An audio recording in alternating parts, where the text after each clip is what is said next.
දවසේ සියලු කටයුතු ඉටු කරන්නට අවශ්‍ය කරන වූ ශක්තිය, ජවය, බලය අද දවසේ ඔබට බෙහෙවින් ලැබේවා. දවසේ සියලු කටයුතු සර්ව ප්‍රකාරයෙන් සාර්ථක වේවා කියලා අපි ස්වාධීන මුල් පිටුවෙන් සුබ ප්‍රාර්ථනා අද දවසේත් උදෑසන ගෙනෙනවා. අයිබෝන් ජයග්‍රහී උදෑසනක් ඔබට. අදත් ස්වාධීන මුල් පිටුවේ අප හා සමගින් කතා බහ කරන්නට ප්‍රවීණ සිනමාවේ දිනයක් සේම සමාජ මත ධාරණයක් ලෙස ඔබ අප හඳුනා ගන්නා ඉනෝකා සත්‍යාගිනී කීර්තිනන්ද අදත් මා හා සමගින්. අයිබෝන් සුබ උදෑසනක් ඔබට. අපි අදත් උණුසුම් කරන දේශපාලන ලෝකයේ සහ මැතිවරණ ක්‍රමය මේ අප සෑම සිළු දිනාටම අදාළ වූ පොදු කාරණා යටතේ ප්‍රධාන ප්‍රවෘත්තීන් කිහිපයක් අද පුවත්පත් වාර්තා කර තිබෙනවා. ප්‍රධාන පුවත් සිරස්තල හැටියට ඇමතිතුමා, ඊට පස්සේ පළාත් සභා මන්ත්‍රීතුමා, ප්‍රාදේශීය සභා මන්ත්‍රීතුමා මේ නිලතල දරන අයට වැදගත් වෙන ප්‍රවෘත්තිය තමයි අද අපි මුලින්ම ඉදිරිපත් කරන්න සූදානම් වන්නේ. අද ප්‍රධාන සිරස්තලයේ දිනමින පුවත්පතේ මා තෝරා ගන්නවා. පළාත් පාලන ආයතන 270ක බලය කොමසාරිස්වරුන්ට පවරන්නේ තාවකාලිකව බව ජනපතිතුමන් සිදු කළ ප්‍රකාශය අද දිනමින වාර්තා කරන්නේ. බේරුවල ප්‍රදේශයේ උත්සව අවස්ථාවකට සහභාගී වෙමින් තමා ජනාධිපතිතුමන් මේ ප්‍රකාශය සිදු කළේ. ඒ අතරේ මේ ප්‍රකාශය හා සම්බන්ධව හිටපු ජනාධිපතිවරයා දක්වන අදහසකුත් අද දිනමින වාර්තා කරනවා. පළාත් පාලන ආයතනවල බලය කොමසාරිස්වරුන්ට පැවරීම සුදුසු නැති බවයි හිටපු ජනපතිවරයා ප්‍රකාශ කරන්නේ. ඒ අතර BBC සිංහල ප්‍රවෘත්ති සේවය වෙබ් අඩවිය වාර්තා කරනවා. පළාත් පාලන ආයතන කොමසාරිස් පාලනයට ජනපති ප්‍රකාශ කරයි. ප්‍රාදේශීය සභා නගර සභා ඇතුළු පළාත් පාලන ආයතනවල පාලන කාලය මැයි 15 වැනි දින අවසන් වන බැවින් ඉන් අනතුරුව ඒවායේ කාලය දීර්ඝ නොකරන බව ජනාධිපතිවරයා පැවසූ බවයි BBC සිංහල ප්‍රවෘත්ති සේවය ප්‍රකාශ කරන්නේ. මේ සම්බන්ධයෙන් ජනාධිපතිතුමා ඊයේ දවසේ දැක්වූ අදහස් අපි දැන් දකින්න සූදානම්. මැයි මාසේ 15 වෙනිදාට ප්‍රාදේශ සභා විසිරුවා හැරීමක් සිද්ධ වෙන්නේ නැහැ. පසුගිය මාර්තු 30 වෙනිදා ප්‍රාදේශ සභාවල නිල කාලය අවසන් වුණා. ප්‍රාදේශ සභාවක නිල කාලය අවුරුදු 4යි. ඒ වෙලාවේ පළාත් පාලන ප්‍රධානීන් ශ්‍රී ලංකා නිදහස් පක්ෂයේ මැති ඇමතිවරු ඉල්ලීමක් කළා අපිට තව ටික කාලයක් දෙන්න කියලා හිතන්. ව්‍යවස්ථාපිත බලය පාවිච්චි කරලා මාස එකමාරක් අපි දෙමු. එතනින් එහාට මේවා දීර්ඝ කළ යුතුද නැද්ද කියලා මම තීරණය කරනවා. මේ මාස එකමාරේ කටයුතු කරන ආකාරය විශේෂයෙන්ම ප්‍රාදේශ සභාවල තත්ත්වයේ සැලකිල්ලට අරගෙන කියලා. එහිදී පෙනී ගිය කාරණයක් තමයි මේ නිල කාලය අවසන් වුණු ප්‍රාදේශ සභා රාශියක කටයුතු සම්බන්ධයෙන් මට පැහැදීමක් ඇති නොවන විදිහට තමයි මේ මාස එකමාර ගත කළේ. ඒක නිසා විසුරුවා හැරීමක් නෙවෙයි සිද්ධ වෙන්නේ, නිල කාලය අවසන් වෙලා නිකම්ම තිබෙන ආයතනවල බලය අහුසි වෙනවා. ඒ ප්‍රාදේශ සභාවලට පළාත් පාලන ආයතනවලට විශේෂ කොමසාරිස්වරු පත් වෙනවා. ප්‍රාදේශ සභා මන්ත්‍රීවරු ගොඩාක් මේ වෙලාවේ ස්වාධීන මුල් පිටුව බලාගෙන ඉන්නවා. ඔව්, ඇත්තටම ප්‍රාදේශීය සභා නගර සභා ඇතුළු පළාත් පාලන ආයතනවල බලය තව හරියටම පැය 24කටත් අඩු කාලයක් තුළ තමයි රැඳිලා තියෙන්නේ.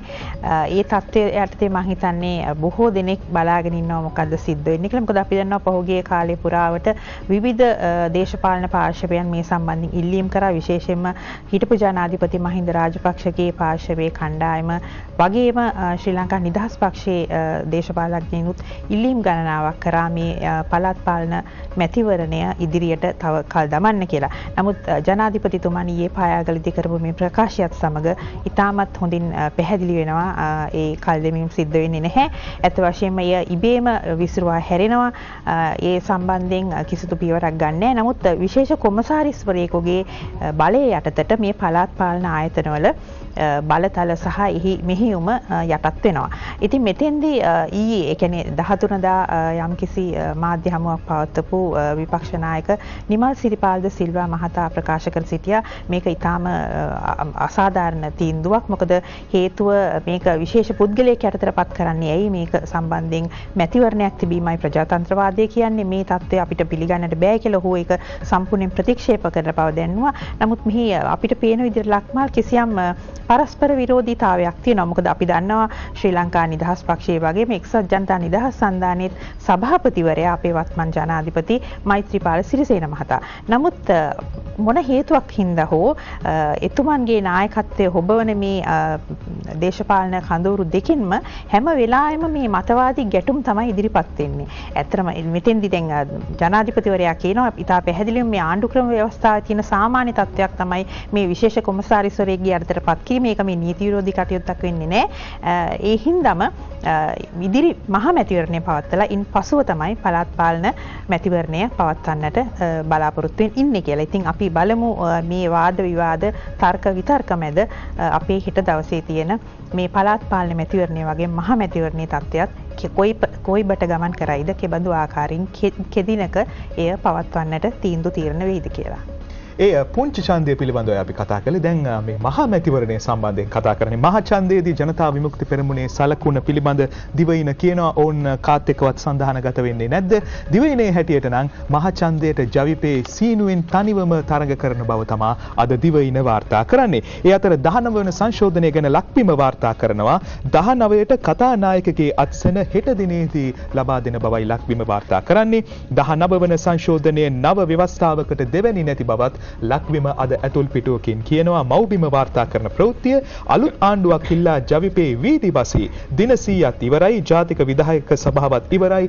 ඉන් අනතුරුව ඉදිරියේ කොයි වගේ වේවිත යන වගයි ජවිපේ කතා කරන්නේ. දි අයිලන්ඩ් පුවත්පත වාර්තා කරන විපක්ෂ නායකවරයාගේ ප්‍රකාශයක් උපුටා දක්වමින් අද ප්‍රධාන සිරස්තලයේ හැටියට Siripala says next election under new electoral system. දි අයිලන්ඩ් පුවත්පතයි වාර්තා කරන්නේ. ඒ අතරේ ලංකා e-news web අඩවිය වාර්තා කරනවා 20 වෙනි සංශෝධනයේ කල් ඉක්ුත් වූ පාර්ලිමේන්තුවට නොගෙනේ කතානායකවරයාගේ ප්‍රකාශය 19ට අත්සන් තැබීමෙන් පසු පාර්ලිමේන්තුව විසිරුවා හැරීමට නියමිත බවයි ලංකා e-news web අඩවිය අද යම්කිසි ඉඟියක් ලබා දී තිබෙන්නේ. දිනමින වාර්තා කරන ප්‍රවෘත්තියක් මේ සුනාමි මුදල් කෝටි 17ක වංචාව ලලිත් වීරතුංගගෙන් ප්‍රශ්න කරයි යනුවෙන් අද දිනමින වාර්තා කරනවා. දිවයින ප්‍රවෘත්තිය මිලියන 167ක රාඩා වංචාව ගැන ලලිත් වීරතුංගගෙන් කට උත්තර ගනී ටිරාන්ගෙන් ප්‍රශ්න කිරීම අද සිදුවනවා. ලක්බිම ලලිත් වීරතුංගගෙන් පැය 4ක් ප්‍රශ්න කෙරේ. ලංකාදීපය රාඩා මුදල් වංචාව ලලිත් වීරතුංගගෙන් පැය 4ක් ප්‍රශ්න කරයි. මේ ප්‍රශ්න කිරීම පිළිබඳ රිවිරත් අද සිරස්තලයක් යටතේ ප්‍රවෘත්ති වාර්තා කරනවා. වීරකේසරී පුවත්පතත් වාර්තා කරනවා. ඩේලි නිවුස් වාර්තා කරනවා Lalith Weeratunga question over alleged 125 million fraud at RADA. Daily news පුවත්පතයි වාර්තා කරන්නේ. ඒ අතරේ අද වාර්තා කරන ප්‍රවෘත්තිය ඊ දවසේ මාධ්‍යයෙන් වැඩි අවධානයක් ලබා දී තිබුණා මේ ප්‍රවෘත්තිය සඳහා. ගෝඨා අත්අඩංගුවට ගැනීම වළක්වයි යනුවෙන් අද පුවත්පත වාර්තා කරනවා. ශ්‍රේෂ්ඨාධිකරණයෙන් අතුරු තහනම් නියෝගයක් නිකුත් වූ බවයි ඔවුන් වැඩිදුරටත් සඳහන් කරන්නේ. පෙත්සම් විභාගයේ අවසන් වනතුරු ගෝඨහබේ අත්අඩංගුවට ගන්න එපා දිනමින වාර්තා කරනවා. ඉහළ උසාවියෙන් අතුරු තහනමක්. ඩේලි නිවුස් පුවත්පතත් අද මේ ප්‍රවෘත්තිය වාර්තා කරනවා. ප්‍රධාන සිරස්තලයක් හැටියට interim relief for Gota, no arrest until final determination of petition. Supreme Court Daily News පුවත්පත වාර්තා කරන්නේ Supreme Court prevents arrest of Gotabaya Rajapaksa. The Island පුවත්පත වාර්තා කරනවා. ඒ අතරේ තවත් වෙබ් අඩවියක් මේ සම්බන්ධයෙන් ප්‍රවෘත්තීන් වාර්තා කොට තිබුණා. අපි ඉදිරියේදීත් ඒව ඔබට කියන්න සූදානම්ින් ඉන්නේ. Gota අත්අඩංගුවට ගැනීම වළක්වයි යනුවෙන් තමයි ප්‍රධාන සිරස්තල වාර්තා වෙන්නේ. ඔව්. ඇත්තටම අපි දන්නවා මේ එවන්ගාඩ් අවිගබඩාව පාවෙන අවිගබඩාව සම්බන්ධයෙන් හිටපු ආරක්ෂක ලේකම් ගෝඨාභය රාජපක්ෂ මහතා ප්‍රශ්න කිරීම වලට කැඳවනු ලැබුවා. ඒ තමයි පොලිස් මූල්‍ය අපරාධ කොට්ටාශය මගින්. එහිදී මුලදී අපි දැක්කා මේ සම්බන්ධයෙන් විවිධ විරෝධතා පැන නැගුණා. නමුත් ඒ සියල්ල මැද්දේ ගෝඨාභය රාජපක්ෂ මහතාව ප්‍රශ්න කිරීම වලට කැඳවනු ලැබුවා. ඒ අතරේ අපිට ආරංචි වෙනවා මේ ගෝඨාභය රාජපක්ෂ මහතාගේ නීතිඥවරුන් කියන්නේ රොමේෂ් ඩිසිල්වා ප්‍රමුඛ නීතිඥ කණ්ඩායම විසින් මේ පොලිස් අපරාධ මූල්‍ය කොට්ටාශය සම්බන්ධව Taman එහි තියෙන නෛතික තත්ත්වය පිළිබඳ ප්‍රශ්න කිරීමකට ලක් කරලා මහා අධිකරණයට කිසියම් පෙත්සමක් ඉදිරිපත් කරා. ඉතින් මේ පෙත්සම ත්‍රිපුද්ගල විනිසුරු මඩුල්ලක් විසින් විමර්ශනය කිරීමට නියමිතව තිබුණත් අවසාන මොහොතේ ඇත්තටම බුවනික අලුහියාරේ කියන විනිසුරුවරයා මේ තමන්ගේ මේ කාර්යභාරයෙන් ඉල්ලා අස්ුණා. එතෙන්දී කිසියම් වූ ගැටලුවකට මුහුණ දෙනු ලැබුවා මහා අධිකරණ විනිසුරුතුමා. මොකද දැන් ඇත්ත වශයෙන්ම විශාල බලකිරීමක් තිබුණා මේක ඊයේ දිනේදීම විභාගයට ගන්නා ලෙස. එහිදී අවසානයේදී මේ එක් විනිසුරුවරයෙක් ඉල්ලා අස්ුණෙන් පසුව ඉතුරු අනිත් විනිසුරුවරුන් දෙදෙනා ලවා ඒ කියන්නේ ඊවා වනසුන්දර සහ සරත් දියාබ්රු කියන විනිසුරු දෙපළ මුල් කරගනිමින් මේ පැමිණිල්ල විභාගයට ගත්තා. එහිදී මේ ඉදිරිපත් කරන ලද පෙත්සමට අනුව තව දුරටත් ගෝඨාභය රාජපක්ෂ මහතා අත්අඩංගුවට ගැනීම නිෂ්ප්‍රභා කරලා තව දුරටත් මේ ඉතිරි කටයුතු නිම වෙනතුරු එතුමාව අත්අඩංගුවට ගැනීම සම්බන්ධයෙන් තියෙන තත්ත්වය ඉවතනු ලැබුවා. එහිදී සඳහන් කරන ආකාරයෙන් ලබන ඔක්තෝබර් මාස 6 වෙනිදා තමයි නැවත මේ නඩුව විමර්ශනය කිරීමට නියමිතව තියෙන්නේ. එහිදී විවිධාකාර පාර්ශවයන්ගෙන් මේ සම්බන්ධයෙන් පක්ෂ විපක්ෂ අදහස් මතවාද පැන නැගුණා. මම හිතන්නේ මේ සියල්ල ඊයේ දවස පුරාම විශේෂ ප්‍රවෘත්ති මවමින් විවිධ ප්‍රවෘත්ති නාලිකාවල පුවත්පත් ඔස්සේ වගේම අන්තර්ජාල වෙබ් අඩවි ඔස්සේද විවිධ මට්ටමේ විවේචන චෝදනා සහ ඒ පිළිබඳව තර්ක විතර්ක ගොඩ නැගුණා. ඒ සියල්ලට මම හිතන්නේ පිළිතුරු බඳිමින් අග්‍රාමාත්‍ය කාර්යාලය විසින් විශේෂ නිවේදනයක් නිකුත් කළා තියෙනවා.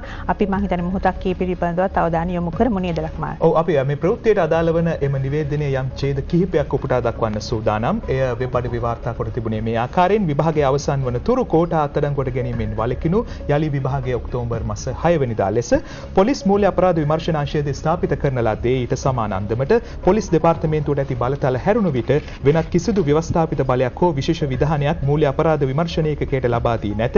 මෙවැනි අංශයක් අලුතින් ස්ථාපිත කිරීමේ අරමුණ වූයේ මූල්‍ය අපරාධ විමර්ශනයේ සම්බන්ධයෙන් පළපුරුදුකම් සහිත නිලධාරීන්ගේ සේවය ඒ සඳහා ලබා ගැනීමට හැකි යාන්ත්‍රණයක් සකසා පරීක්ෂණ කඩිනම් කිරීමයි. මෙහිදී අවධාරණය කළ යුතු කරුණක් වන්නේ පොලිස් මූල්‍ය අපරාධ විමර්ශනාංශයේ හෝ එහි එම ලේකම් කාර්යාලය කැබිනට් අනුකමිටුව මගින් කිසිසේත් පාලනය නොවන බවයි. එසේ වුවත් නීතිය නිසි පරිදි ක්‍රියාත්මක වීම තහවුරු කරලීම සඳහා පොලිස් මූල්‍ය අපරාධ විමර්ශන ඒකකයේ පමණක් නොව නීතිය ක්‍රියාත්මක කරන සිසු අංශ විසින්ද සිදු කරනු ලබන පරීක්ෂණවල ප්‍රගතිය සතිපතා සමාලෝචනය කිරීම සිදුවේ. පොලිස් මූල්‍ය අපරාධ විමර්ශන ඒකකය සහ නීතිය ක්‍රියාත්මක කරන සිසු අංශ විසින් සිදු කරගෙන යන පරීක්ෂණ මුළුමනින්ම ස්වාධීන බව රජය සහතික කරන අතර නීතිය ක්‍රියාත්මක කිරීමේ ක්‍රියාවලිය සම්බන්ධයෙන් කිසිදු දේශපාලන ඇඟිලි ගැසීමක් සිදු නොවන බවටද අවධාරණය කෙරේ. අපි උපුටා ගැනීම සිදු කළේ වෙබ් අඩවියක් මේ වාර්තා කොට තිබුණා අග්‍රාමාත්‍ය කාර්යාලය විසින් නිකුත් කළ නිවේදනයක් ලෙස. අපි තවත් ප්‍රවෘත්ති කිහිපයකට ඔබේ අවධානය යොමු කරනවා. අද පුවත්පත වාර්තා කරනවා වර්තමාන අග්‍රාමාත්‍යවරයාට තවදුරටත් තනතුරේ රැඳී සිටින්න අයිතියක් නැහැ. ජවිපේ නායක අනුර කුමාර දිසානායක මහතා ප්‍රකාශ කළ බවයි අද වාර්තා කරන්නේ. දිනමින වාර්තා කරනවා ජනපති මෛත්‍රී අගමැති රනිල් අල්ලස් චෝදනාවක වරදකරුවන් උදය ගම්මන්පිල මහතා ඊ අල්ලස්ෝ චෝදනා විමර්ශන කොමිසම් සභාවට පැමිණිල්ලක් ඉදිරිපත් කළා. අද වාර්තා කරනවා ජනපති මෛත්‍රී අගමැති රනිල් විශාලම අල්ලස් කණුදෙනුව සිදු කළා. පිවිතුරු හෙළවුරුමේ ලේකම් නීතිඥ උදය ගම්මන්පිලගෙන් අල්ලස් කොමිසමට පැමිණිල්ලක්. දි අයිලන්ඩ් පොත්පතත් අද ඡායාරූපයක් සහිතව මේ පිරිස අල්ලස් කොමිසමට ගමන් කරන ආකාරයේ ඡායාරූපයක් සහිතව වාර්තා කොට තිබෙනවා. අද වාර්තා කරන තවත් ප්‍රවෘත්තියක් මේ මහ බැංකු සභාපතිට එරෙහි යෝජනාවට 100ක් අත්සන්. ඇමතිවරු රාජ්‍ය ඇමතිවරු නියෝජ්‍ය ඇමතිවරු 9කුත් ඒ අතර යනුවෙන් ඔවුන් වාර්තා කරනවා. දිනමින කියනවා මහ බැංකු අධිපතිට එරෙහි යෝජනාවට විපක්ෂයේ පූර්ණ සහාය ලබා දෙන බව. ලක්බිම වාර්තා කරනවා මහ බැංකු අධිපති ඉවත් කිරීමේ යෝජනාවට පූර්ණ සහාය විපක්ෂ නායකවරයාගේ ප්‍රකාශය. මව්බිම ඇතුල් පිටුවක කියනවා මහ බැංකුවට අධිපතිට එරෙහි විරෝධතාවක් 19 වනදා මැතිසභයේදී සිදු කිරීමට නියමිත බව. රිවිර වාර්තා කරනවා අර්ජුන් මහින්ද්‍රන්ට එරෙහි විශ්වාස භංගයේ තීරණය සඳුදා දිනේදී ලැබෙන බවයි රිවිර වාර්තා කරන්නේ. ඒ අතර දි අයිලන්ඩ් වාර්තා කරනවා Supreme Court refuses leave to proceed. දි අයිලන්ඩ් පොත්පතයි වාර්තා කරන්නේ. අද වාර්තා කරනවා භාණ්ඩාගාරයේ බැදුම් කර පෙත්සම විභාගයට නොගෙන ප්‍රතික්ෂේප කිරීමට ශ්‍රේෂ්ඨාධිකරණය තීරණය කළයි. දිනමින වාර්තා කරනවා මහ බැංකු අධිපතිට එරෙහි අයිතිවාසිකම් පෙත්සම ඉවතට විභාග කිරීමට තරම් නීතිමය පදනමක් නැහැ. මව්බිම කියනවා මහ බැංකු අධිපතිගේ මූල්‍ය බැදුම් කර අලවිය අභියෝගයට ලක් කළ පෙත්සම නිෂ්ප්‍රභ වෙයි යනුවෙන් තමයි මව්බිම පුවත්පත වාර්තා කරන්නේ. විභාග කිරීමට තරම් නීතිමය පදනමක් නැහැ කියලයි මේ තීරණය ඊයේ දවසේදී ලබා දුන්නේ. සිළුම් පුවත්පත් මේ වාර්තා කරනවා. ඔව් මහා බැංකුව අධිපති අර්ජුන් මහේන්ද්‍රන් මහතා කරපු මේ ඔහු සම්බන්ධව තිබිච්ච ඔහුට එරෙහිව ඉදිරිපත් කරපු කිසියම් වූ පෙත්සමක් යම් පාර්ශවයන් කොටසක් විසින් ඉදිරිපත් කරපු පෙත්සමක් ඊයේදී ශ්‍රේෂ්ඨාධිකරණය විසින් ඉවතලනු ලැබුවා. එහි හේතු වශයෙන් ශ්‍රේෂ්ඨාධිකරණය දක්වා සිටියේ ඇත්තටම මහ බැංකුව අධිපති අර්ජුන් මහේන්ද්‍රන් මහතාට මෙම ගනුදෙනුව සම්බන්ධව ඍජු සම්බන්ධතාවයක් නැති බව. එහිදී වැඩිදුරටත් මේ සම්බන්ධයෙන් කරුණු දක්වමින් ශ්‍රේෂ්ඨාධිකරණය කියා සිටියේ අර්ජුන් මහේන්ද්‍රන් මහතාගේ බෑණනුවන් වන අර්ජුන් එලෝෂියස් කියන පුද්ගලයාට අයිති perpetual treasuries කියන මේ මේ ආයතනයේ සම්බන්ධයෙන් ඉතා විශාල යම් බැඳුම් කර ප්‍රමාණයක් නිකුත් කිරීමට ඉහළ පොලියකට ඉදිරිපත් වීම සම්බන්ධයෙන් ඇත්තටම මහ බැංකුව අධිපතිවරයාගේ ඍජු සම්බන්ධතාවයක් නැති බවත් විශේෂයෙන්ම මේ රාජ්‍ය ණය දෙපාර්තමේන්තුව විසින් රජයට කිසියම් වූ ඉල්ලීමක් කරලා තිබුණා කියලා මේ ආකාරයෙන් මෙවැනි ප්‍රමාණයේ ණය ප්‍රමාණයක් මේ ඉතිරි අයවැය වර්ෂය සඳහා අවශ්‍ය කරනවා. ඉතින් ඒ හින්දා මේ සම්බන්ධයෙන් මේ බැඳුම් කර ලබා දීමට අවසර ලබා දෙන්න කියලා. ඉතින් ඒ සම්බන්ධව මම හිතන්නේ ශ්‍රේෂ්ඨාධිකරණ ශ්‍රී පවන් අගවිනිසුරු ශ්‍රී පවන් මහතා ඇතුළු ශ්‍රේෂ්ඨාධිකරණ විනිසුරුවරුන් තිදෙනෙකුගේ මේ තීන්දුවත් සමගම නැවතත් මේ කතා බහ උණුසුම් වෙලා තියෙනවා. මොකද දැන් ඔබ කලින් සඳහන් කරපු ආකාරයට අර්ජුන් මහින්දන් මහතාට එරෙහිව යම් දේශපාලන පාර්ශවයන් විසින් විශ්වාස භංග යෝජනාවක් ඉදිරිපත් කරන්නටත් දැන් කල්යල් බලමින් ඉන්න හින්දා. ඉතින් කොහොම හරි ශ්‍රේෂ්ඨාධිකරණ තීන්දුවටත් ඉහළින් මේ අනිකුත් තීන්දුව තීරණ බල ගැන්වේද එහෙම නැත්නම් මේ සමස්ත ගැටලුවම මෙතනින් නිමාවට පත් වේද කියලා මම හිතන්නේ අපිට තීරණය කරන්නට වෙන්නේ හෙට දවසේ සිදුවන සිදුවීම් අනුවයි. ගෝල්ඩන් කී තැන්පත්කරුවන්ගේ අනාගතය කොයිබට වේවිද අපි තොරතුරු කියනවා මේ විරාමයෙන් අනතුරුව.